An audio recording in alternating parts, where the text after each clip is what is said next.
आज हम बात करेंगे पेगासस पे। पेगासस के मामले में आज सुप्रीम कोर्ट में सुनवाई हुई। सुप्रीम कोर्ट जिसने एक कमेटी का अपॉइंटमेंट किया था, सुप्रीम कोर्ट के पूर्व जज जस्टिस रविंद्रन को उसका चेयरपर्सन बनाया गया था और उनके अंडर में एक कमेटी बनाई गई थी जो पेगासस के सारे मामले को देखने वाली थी। ये पेगासस का मामला ये है कि ये पेगासस सॉफ्टवेयर है जो लोगों के मोबाइल में जाता है और मोबाइल में वो पूरा मोबाइल को कैप्चर कर लेता है और पूरा मोबाइल का डाटा अपने कमरे में या ऑफिस में बैठकर देख सकता है। जब चाहे उसका मोबाइल फोन का कैमरा ऑन कर सकता है, रिकॉर्डिंग ऑन कर सकता है, मोबाइल वीडियो रिकॉर्डिंग ऑन कर सकता है और सारी इंफॉर्मेशन के किसको कौन से मैसेजेस गए, कौन से आए, किसने किसको क्या भेजा। और पेगासस का ये सॉफ्टवेयर कहीं कोई बैठकर आपकी तरफ से मैसेज भी भेज सकता है और मैसेज रिसीव भी कर सकता है। तो ये सारा जो मामला था, तो ये इस मामले में बहुत सारे विपक्ष के जो लीडर हैं उनके फोन में पेगासस पाया गया। उसके बाद पत्रकारों के, पॉलिटिकल एक्टिविस्ट के और सोशल वर्कर्स के, ऐसे बहुत सारे लोगों का जो है सर्वेलेंस हुआ है। तो ये जब बात आई तो सरकार से पूछा गया कि क्या आपने पेगासस को अपॉइंट किया है, तो सरकार ने कोई भी जवाब देने से मना कर दिया और सरकार का इतना ही कहना था कि ये नेशनल सिक्योरिटी का मामला है, इसलिए हम इसमें कुछ नहीं बता सकते हैं। लेकिन कोर्ट का यही कहना था कि नेशनल सिक्योरिटी के बारे में हम नहीं पूछना चाहते हैं, लेकिन क्या जो ये पिटिशनर आए हैं, जो पत्रकार हैं, जो पॉलिटिशियन हैं, जो समाज सेवक हैं, क्या इनके फोन कॉम्प्रोमाइज किए गए क्या? लेकिन सरकार ने कोई भी जवाब नहीं दिया। तो सुप्रीम कोर्ट ने एक कमेटी बनाई थी, जस्टिस रविंद्रन जो पूर्व जस्टिस है सुप्रीम कोर्ट के, उनके अंडर में, और इस कमेटी में आलोक जोशी आईपीएस ऑफिसर है, संदीप ओबेरॉय, ऐसे लोगों को मिलाकर ये कमेटी बनाई गई थी। तो कमेटी को अपनी रिपोर्ट देने के लिए कहा था और कमेटी ने अपनी इंटरिम रिपोर्ट अभी दी है और उसमें उन्होंने बताया है कि उन्होंने 29 मोबाइल का डाटा लिया है और मोबाइल को सीज किया है और वो जांच कर रही है कि इसमें स्पाईवेयर था या नहीं था, इसमें जासूसी की गई है या नहीं की गई है।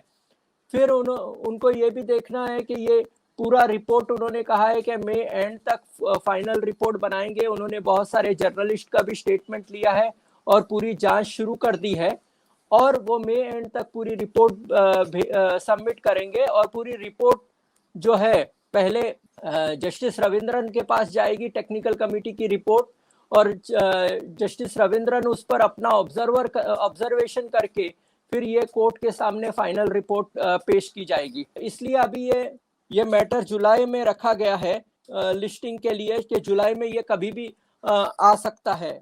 तब तक ये फाइनल रिपोर्ट भी आ जाएगी, टेक्निकल कमेटी की भी रिपोर्ट आ जाएगी और ये जस्टिस रविंद्रन का भी ऑब्जर्वेशन आ जाएगा और उस पर कोर्ट निर्णय लेगा। लेकिन 29 मोबाइल फोन की जांच की गई है, बहुत सारे पत्रकारों के और बहुत सारे लोगों के स्टेटमेंट लिए गए हैं और ये पेगासस का मामला अभी सुप्रीम कोर्ट में जुलाई में फिर से आएगा। इस मामले में बहुत सारे लोगों ने याचिका फाइल की थी, जैसे हिंदू न्यूज़पेपर के एन राम हैं, राज्यसभा मेंबर हैं जॉन बेरेट्स और प्रेम शंकर झा, आबिदी प्रणय गुहा ठाकुर, ऐसे रूपेश कुमार सिंह, ऐसे बहुत सारे लोगों ने ये याचिका फाइल की थी और उनका ये कहना था कि उनके फोन की जासूसी की गई है और उनकी सारी इंफॉर्मेशन ली गई है। यहाँ तक कि विपक्ष के नेता राहुल गांधी के भी फोन को कॉम्प्रोमाइज किया गया था। फिर उसके बाद कर्नाटक में सत्ता जब परिवर्तन हो रहे थे तो विरोधी पक्ष के नेताओं, खास करके कांग्रेस के नेताओं के फोन को सुना गया और जांच की गई। तो ये पूरा एक मामला बनता है कि नेशनल सिक्योरिटी के नाम पर क्या विपक्ष के लोगों का फोन चुना जा रहा था, नेशनल सिक्योरिटी के नाम पर पत्रकारों के फोन सुने जा रहे थे, नेशनल सिक्योरिटी के नाम पर सोशल वर्कर्स के फोन टैप किए जा रहे थे। तो अगर ऐसा सर्वेलेंस सरकार करती है तो फिर ये राष्ट्रीय हित में नहीं है, लोकतंत्र को पूरी तरह से खत्म कर देगा ये। और दूसरी बात है कि ये सारा जो कॉन्ट्रैक्ट है, ये पेगासस कंपनी जो है इस्राइल की कंपनी है और इसराइल की कंपनी, यानी कि हमारे पूरे विपक्ष के नेताओं का, हमारे बहुत सारे जजेस का भी इसमें आया है नाम, फिर उसके बाद हमारे पत्रकारों का, तो इन सब की इंफॉर्मेशन इसराइल की कंपनी पूरी इंफॉर्मेशन ले रही थी। तो ये हमारे कितनी सुरक्षित है हमारे नेशनल इंटरेस्ट के लिए, ये भी देखना जरूरी है। तो इस तरह से सरकार ने कॉम्प्रोमाइज किया और सरकार कोई जवाब देने के लिए तैयार नहीं है क्या पेगासस को उन्होंने अपॉइंट किया या नहीं किया। अगर अपॉइंट किया तो फिर नेशनल सिक्योरिटी के नाम पर पत्रकारों के फोन टैप करने की क्या जरूरत थी, या फिर विपक्ष के नेताओं के फोन टैप करने की क्या जरूरत थी। अगर नहीं किया तो फिर बाहर की कंपनी कैसे भारत सरकार को न मालूम होते हुए यहाँ के राष्ट्रीय नेताओं की और पत्रकारों की टैपिंग कर रही है। तो ये दोनों तरह से मामला है।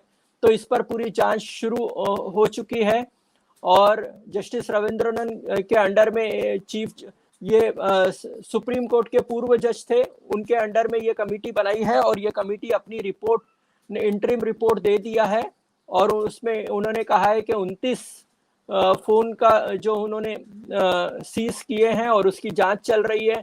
उन्होंने कहा है कि कई पत्रकारों के स्टेटमेंट भी लिए गए हैं और ये पूरी जांच रिपोर्ट इस मई के एंड तक आ जाएगी और उसके बाद वो जस्टिस रविंद्रन के पास जाएगी, टेक्निकल कमेटी की रिपोर्ट, और जस्टिस रविंद्रन उसको देखेंगे और उसके बाद वो रिपोर्ट, फाइनल रिपोर्ट कोर्ट में सबमिट होगी। इंटरिम रिपोर्ट को पब्लिक करने की मांग पिटिशनर्स के एडवोकेट की तरफ से की गई, लेकिन सरकार ने उसका विरोध किया। तो अभी ये रिपोर्ट, फाइनली रिपोर्ट देखने के लिए मिलेगी। तो अभी देखते हैं कि इस पे आगे क्या होता है। जुलाई में ये मैटर आएगा चीफ जस्टिस के पास। तो आज जो है चीफ जस्टिस रमन्ना और हेमा कोहली, इनकी अदालत में ये मैटर था, तो इसमें सुनवाई हुई।